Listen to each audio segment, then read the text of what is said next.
All right, the conditions are really good, and what I mean by that, it is June, almost the middle of June, and normally it's really hot, but right now we've got a lot of cloud cover, a good breeze, and we need it. The reason why, because we've got a buck that needs our help.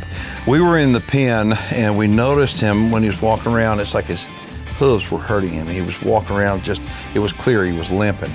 So what we're gonna do right now, we're gonna go in the pen, put a dart in him. Once he's sedated, we're gonna give him a pedicure.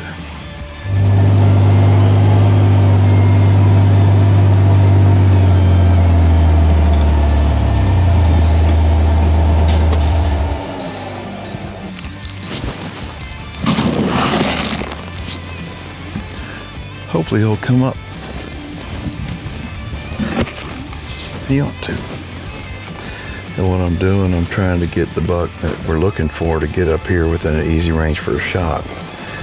As luck would have it, he's not feeling good and he's back there in the very back. So we're gonna sit here and be patient.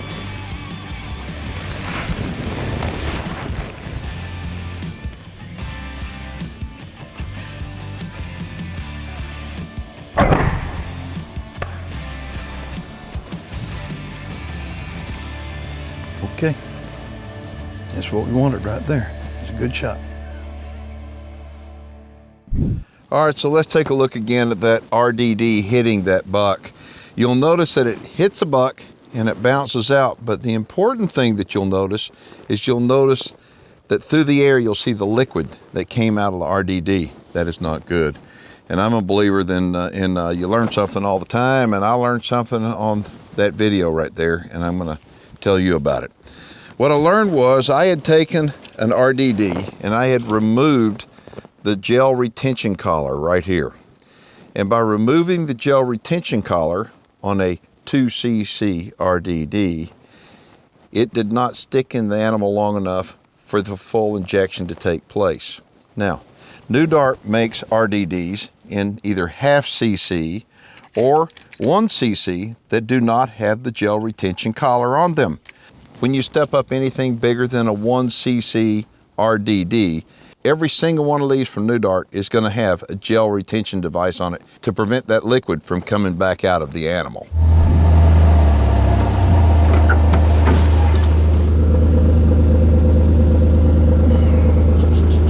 He is big. Let's do it, boy. No wonder. Look at this.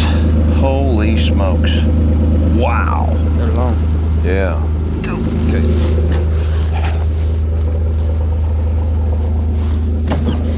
Got his head.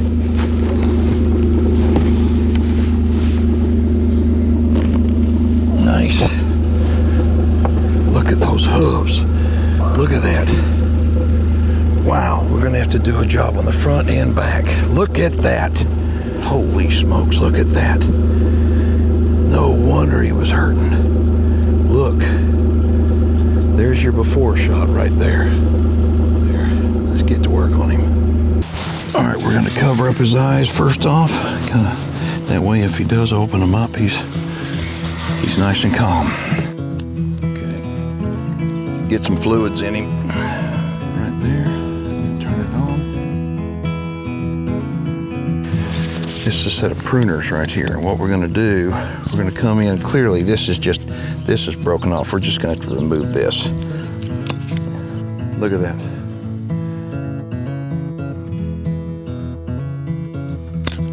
Pour it off right here.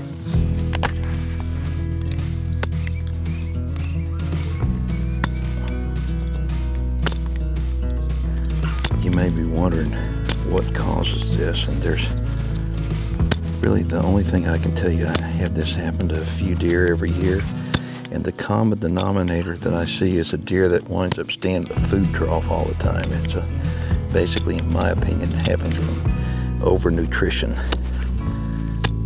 Okay, now that's pretty good. I mean, it's rough as can be, but now what we're gonna do, we're gonna take a Dremel tool to him.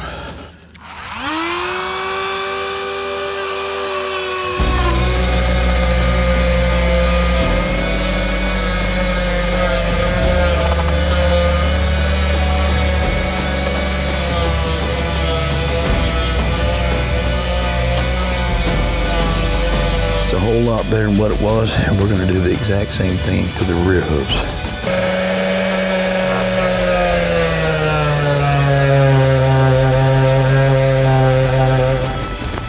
That's a lot better. All right, here's a product they wound up. This is the exact same process that's used on goats and horses and all. And so this is a product that is used on their hooves after you wind up trimming them. It smells pretty strong, and it's kind of a thick green liquid. Just kind of helps protect them. Keep in mind, when he wakes up, his feet are going to be sore anyway. They're going to be sore because of all this work done on him, but he's going to realize real quick that he's in a lot better shape than what he was prior to this.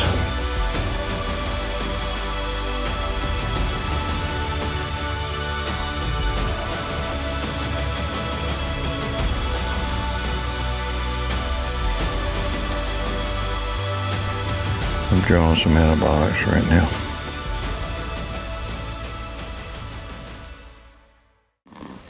Listen to this.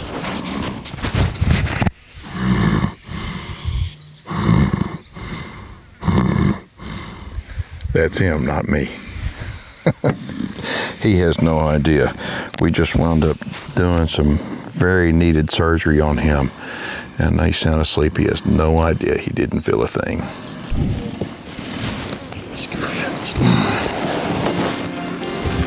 Come on, lucky deer. Hold on a minute. Yep, go.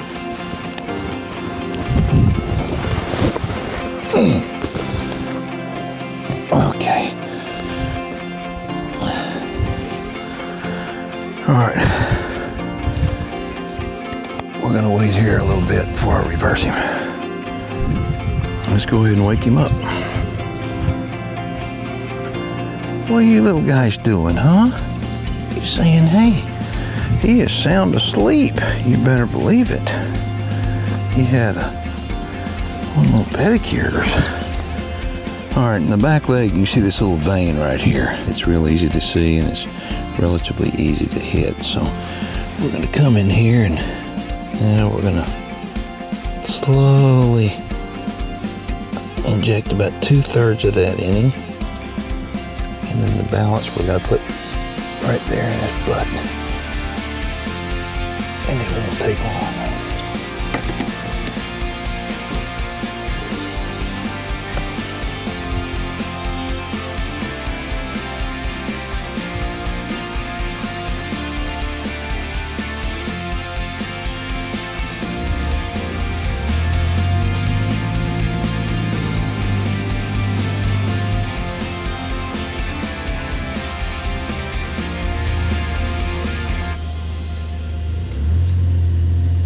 That's got to feel better on him.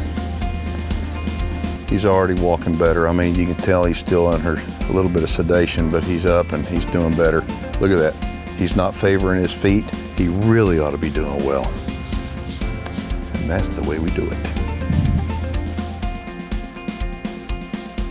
Look at these trimmings right here. That's about as, that's not even all of it, but that's it's about as bad a hooves I've seen in a long, long time. So there's no doubt about it that the deer is going to feel a whole lot better now that we've got his hooves fixed. And you know, as a deer hunter or as a deer farmer, a lot of people really don't pay attention to deer hooves, and it's really important if you want to have healthy animals. And speaking of that, what we're doing, we're putting together all of our deer videos as far as deer husbandry goes on a brand new channel on YouTube called the Deer Farming Channel. And if you love deer, I think you're going to love checking out the Deer Farming Channel.